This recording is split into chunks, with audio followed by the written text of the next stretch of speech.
Welcome to the healing room for all those who are new, and welcome back to all those who have been here before. The conversation tonight is living in the new paradigm.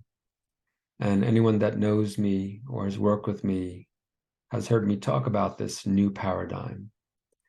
And even though I'm using the word new, it's not new.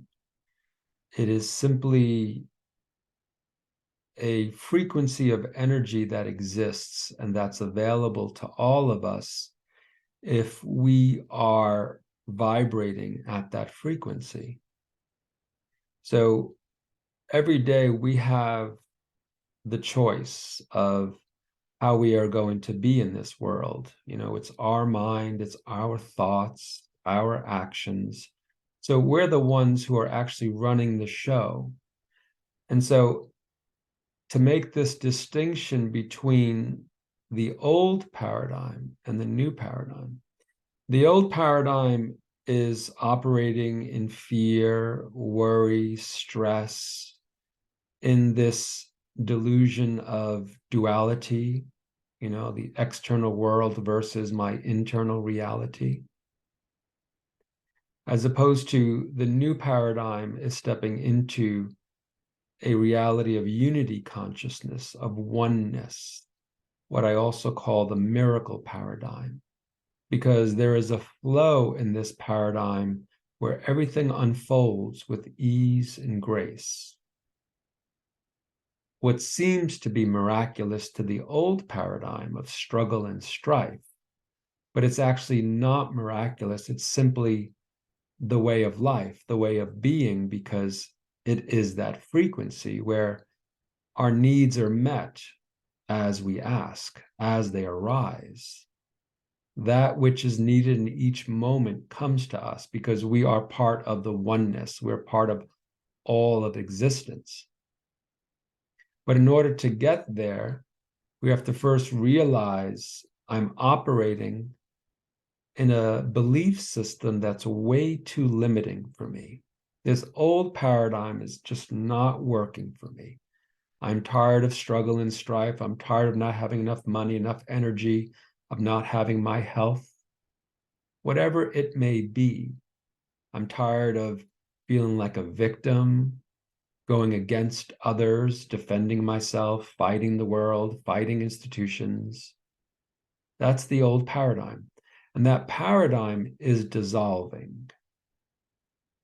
It's dissolving because the earth is moving to the new paradigm. It's moving to this higher frequency where humanity is living in a way that's more in alignment with unity consciousness, where everyone's needs are taken care of in each moment, where you don't have just a few people or a few thousand people having everything and everybody else having very little. We've been living so out of balance for so long on this planet that we are now shifting to a higher frequency. So that requires us to become aware in each moment when I start to lower my frequency, when I start going into anger and upset and reactivity over life, right? When something happens and then I react rather than respond, I fight rather than pull back and observe to see what's actually needed in this situation, that I can address it in a way that is integrative, allowing, accepting, forgiving, right?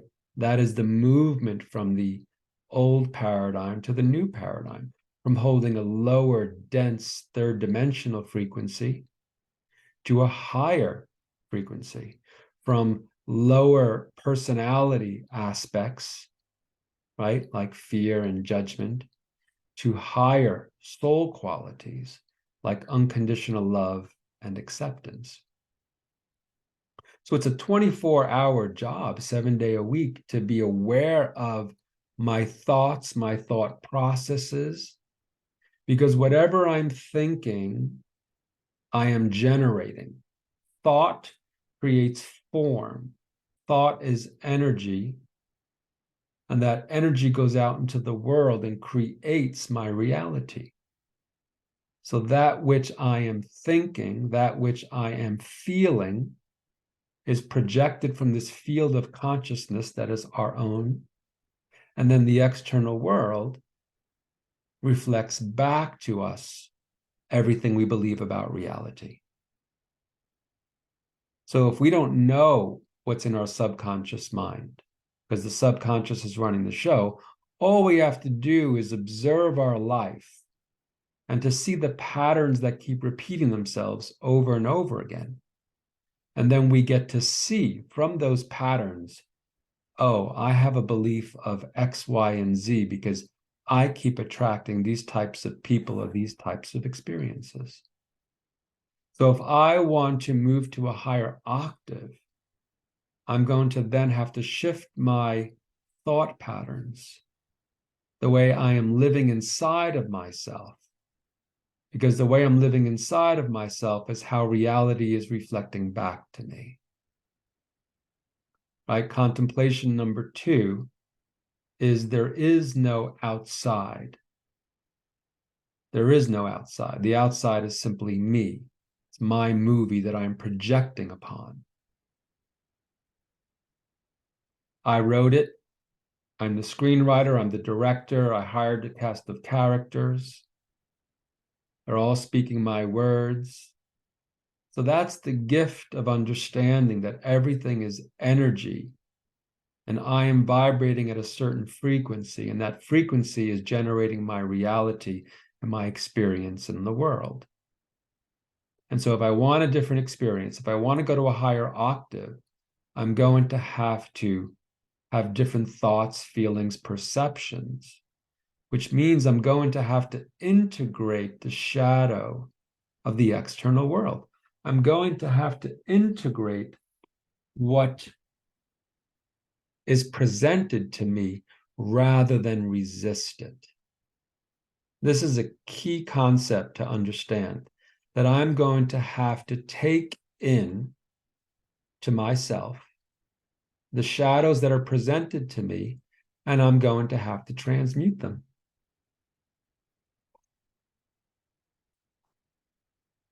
That's my work.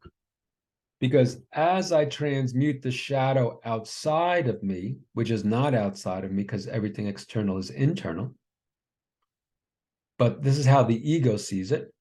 So as I integrate the shadows outside of me rather than resist the shadows, then I have the power of that shadow. I've transmuted it. I've transmuted anger into love. I've transmuted resistance into acceptance. Right? I've done the inner alchemy work. And so I now possess the power of that shadow. And so because there's no more resistance, I live in a flow with reality so that it is my reality. It is my world. And as I speak into the world, it responds. As I speak into existence, existence responds because there's no resistance. There's no othering. There's no me versus the outside world. There's no me versus some political party. There's no me versus my childhood versus someone I'm having an antagonistic issue with. Because I sit down and I say, it's all me. Why am I creating this situation? Why am I creating this suffering? And as I sit with it and I transmute it, then I have absorbed that piece from the world into myself. And now there's more harmony in that space. I'll experience more harmony because of the integration of the disharmony. And that's essentially our work. So anyone we are holding on to, resentment, for example, anyone that keeps coming into our mind, where we keep rehashing conversations or I am upset with, that's the person, no matter what it is, that needs to be forgiven. But the mind, you see, wants to understand why. But why is this happening? Why am I having this issue with this person? It wants to understand why, but we're not always going to get to the answer of why. So we go to the higher octave of I forgive, I let go. And it can't be done as a spiritual bypass.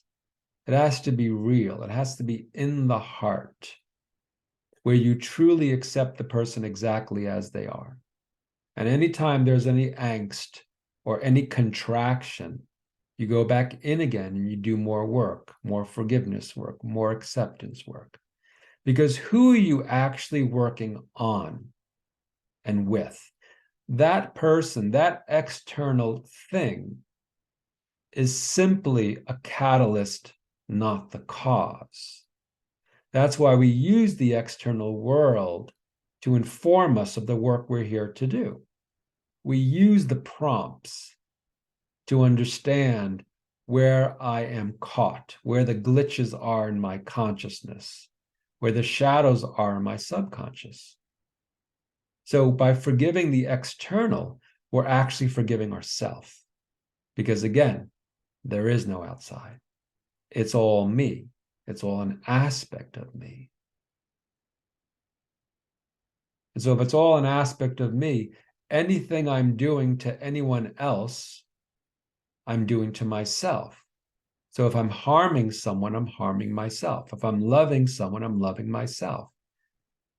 So when the ego understands it that way, that it's all an aspect of myself that I'm communing with or resisting with or fighting with, once it understands that, it knows it has to do the inner work to receive and accept this person because they're an aspect of something that's split off from inside of me.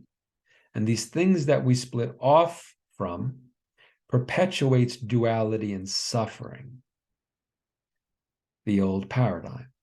But each time I integrate the shadow and the external, the catalyst in the external, I'm actually simply making myself whole. And I'm creating a stronger and stronger connection to the new paradigm.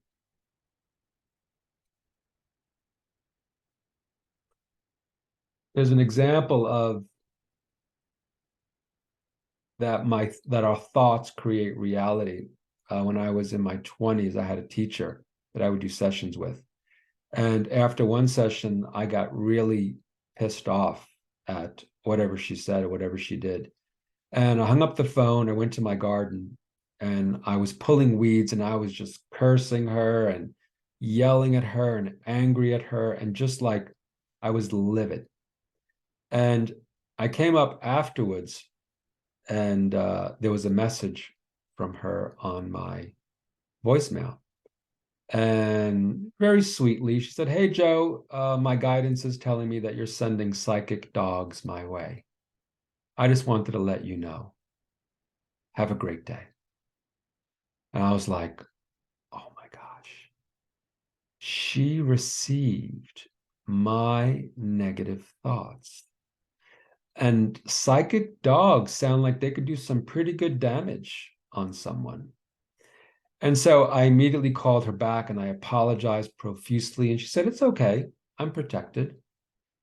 And she said, "You're just projecting your mother's stuff on me. That's all." I said, "Got it. Thank you." Hung up that phone. And I thought to myself, what about all the other people that I may have had negative thoughts about and sent psychic dogs their way? Chances are I caused harm. And if I caused harm to someone else in that way, then like a boomerang, that energy comes back to me because everything is energy. And whatever I'm directing outside of me is going to come back to me. Cause, effect, law of karma.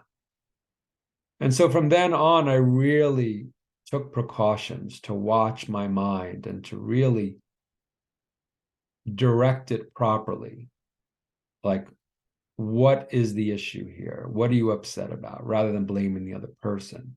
And that has taught me how to sit with all of these negative feelings until I can find a place of compassion and understanding and love and acceptance for the person or the people. So everything is energy. All our thoughts create the external world. The external world is going to reflect back to us our belief systems, our limited belief systems, or it's going to bring back to us miracle consciousness. Ask and it is given. It'll give us that if that's where we're vibrating, if that's what we're believing, if that's what we're trusting, right? If that's what we're trusting. And it's a practice. It's a practice. And the more you practice, the more you will trust in this new paradigm, the more you will trust in existence, in the universe, in God, whatever you want to call it. So that instead of going into fear, you go to the place of, I trust, I accept, I acknowledge, I'm worthy, I receive. There was an experience again in my 20s when I had to do all these workshops. I want to do all these workshops.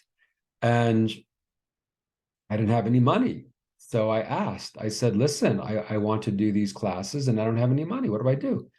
And my inner voice said, God is your credit card, use it. And I said, okay, I will use my credit card then. I will follow the guidance. I will trust it. I don't like having debt on credit cards. So I was not a big fan of that. But because the guidance came, I followed it. And I took many classes. And after a certain period of time, I had $10,000 of debt on my credit card. And I said, listen, I follow the guidance and I used my credit card and I took all these workshops. And now I'd like this debt paid off. And that was it. I let it go. And within a month, I received the gift of $10,000 and paid off my credit card. So this is an example of stepping into the new paradigm of, instead of lack consciousness, right? Old paradigm, step into infinite abundance comes in infinite ways. I don't have to control it. I don't have to work hard to earn a buck. I simply need to ask and be receptive to receiving. And then the external world will simply reflect my openness, my receptivity. It can be no other way. It can't be any other way. But this is the work that we have to do to excavate the subconscious of all those limiting patterns, programs, and belief that lead to lack consciousness, that lead to dis-ease, that lead to problems in relationships, problems with stamina, strength, whatever the patterns are. It requires time and effort to excavate the subconscious and bring everything into consciousness so that there no longer are all these patterns in the subconscious that are running your life and limiting your infinite capacity to be in this world. So we have a choice each day to live hell on earth or heaven on earth by the choices we make, by our perceptions, by pulling back our projections, by integrating and alchemizing our shadows. We have free will to live in whatever reality we so choose. But I have to say, the movement from the old paradigm to the new paradigm is a death process. You're going to have to keep dying. I keep dying to my false, diseased, frightened, limited, worried, judgmental, angered self. I have to die to that each day and be reborn to the higher soul qualities. This is the process of dying before we die, transmuting the base aspects of my humanness and exalting them to the soul aspect, to all these positive, enlightened qualities that we can have. And this isn't just for like, sages and gurus and, these types of people. All of us have the capacity to transform our consciousness. All of us have the capacity to live heaven on earth. All of us have the capacity to heal our bodies, our minds, our past, whatever it is. We simply need to believe it and receive it. Believe it and receive it.